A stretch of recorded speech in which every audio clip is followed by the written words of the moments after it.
L'association Libre Objet à Strasbourg existe depuis 16 ans. Elle accueille des personnes qui ont des difficultés d'accès à l'emploi par le travail et l'acquisition de nouveaux repères sociaux et professionnels. Sa spécificité, l'insertion sociale par l'art.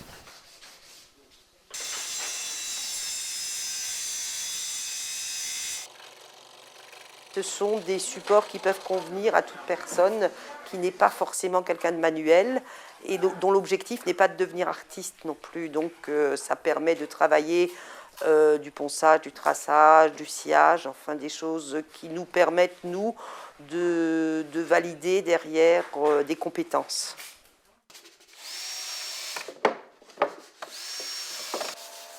Depuis sa création, l'association a accueilli 361 personnes en contrat aidé. Je cherchais du travail et j'arrivais pas à retrouver.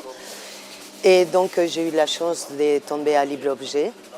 Ça m'a apporté vraiment beaucoup parce que je pensais que j'étais pas manuelle du tout.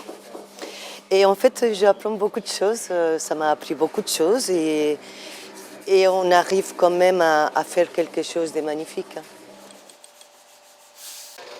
Ce ne sont pas des pièces uniques, mais ce sont quand même des petites séries. Et comme c'est traité artisanalement, ils sont quand même tous un petit peu différents. Et donc, ça permet l'accessibilité de l'art à toute personne, en effet. Chaque objet est une création originale conçue par des artistes locaux.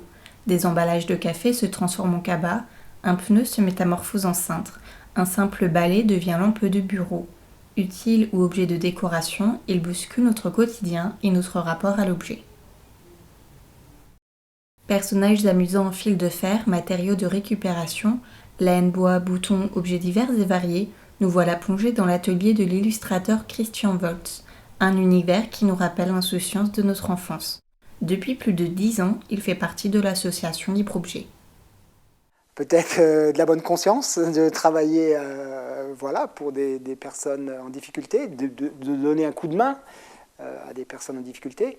Et puis, c'est un exercice quand même, parce que c'est pas forcément simple de trouver un objet qui soit à la fois commercialement intéressant, qui se vende, et puis qui soit facilement reproductible, et puis que j'y perde pas mon âme.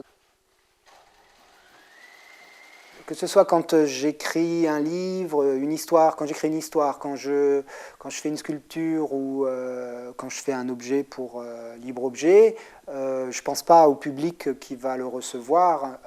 Avant tout, j'essaye de faire quelque chose qui me parle, qui me touche, quelque chose où je prends du plaisir. Et Libre Objet, c'est aussi un tremplin pour réaliser des projets personnels. Avant d'arriver à l'association, Lionel travaillait dans le bâtiment et a aussi enseigné pendant plus de 6 ans. Il souhaite désormais travailler avec des handicapés. Je suis là pour faire une formation, si tout va bien, l'année prochaine. Et donc là, c'est, on va dire, j'apprends avec Claude qui est le moniteur technique, et moi, c'est ma formation si tout va bien, à partir de septembre-octobre de l'année prochaine, donc 2013, là, en année scolaire.